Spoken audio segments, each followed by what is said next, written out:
Buying a co-op in New York City can be a daunting process.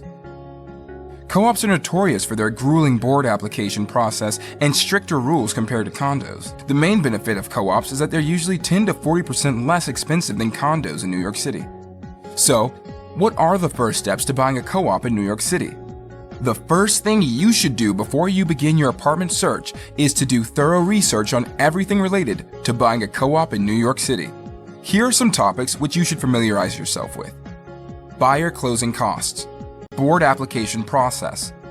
The co-op board application process is time-consuming and somewhat invasive. Sublet policy and flip tax.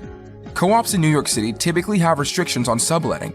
Many co-ops also charge sellers an extra closing cost called a flip tax. These policies vary by building. Buyer's agents.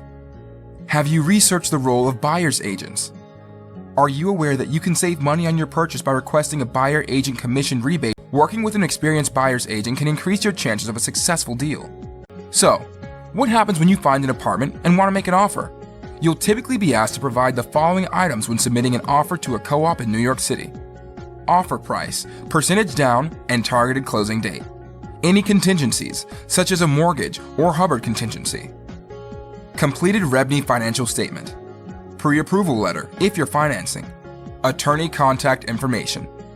Once you've agreed to a deal with the seller, your attorney will begin due diligence and start negotiating the contract with the seller's attorney.